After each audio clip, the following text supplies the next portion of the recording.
ready to learn more and pain less from MS? Tonight, we're looking at a suspect that doesn't stay put. Bacteremia, bacteria in the bloodstream. When microbes enter circulation, they don't knock, they travel. From the mouth, to the spine, to the brain. MS appears in two places at once.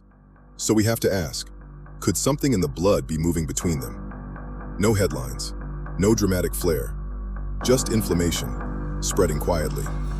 London detectives follow the bloodstream.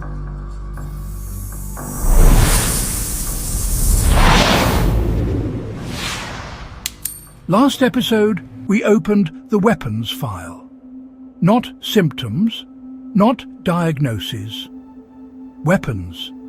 Tonight, we examine one that moves differently. Bacteremia, the bloodstream breach. In cancer, when cells spread through the bloodstream and appear in distant organs, we call it metastasis. One disease, multiple locations. In multiple sclerosis, we see something strikingly similar. Lesions in the brain, lesions in the spinal cord, separated in space, separated in time. But rarely do we ask, what mechanism allows damage to appear in two distant parts of the central nervous system? Because the brain and spinal cord are not isolated islands, they are fed by blood. And bacteremia means something has entered that blood. 2 times as many MS patients suffer from periodontal disease. Over 86% show evidence of Helicobacter pylori exposure. Numerous bacterial associations continue to surface in research.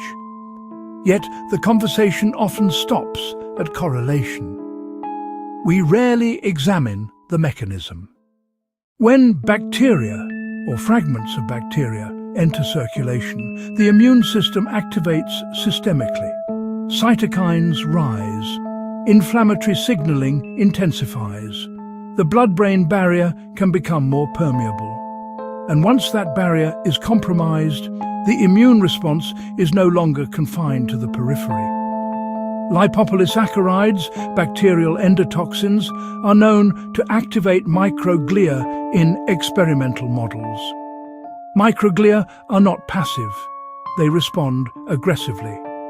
In certain contexts, they can damage myelin. And unlike a localized injury, a bloodstream-mediated inflammatory signal does not stay in one place. It travels. Wherever blood flows, immune activation can follow. The brain, the spinal cord, multiple regions, separated in space, not metastasis in the cancer sense, but systemic activation with distributed consequences. The bloodstream becomes the delivery system. And bacteremia doesn't always present dramatically.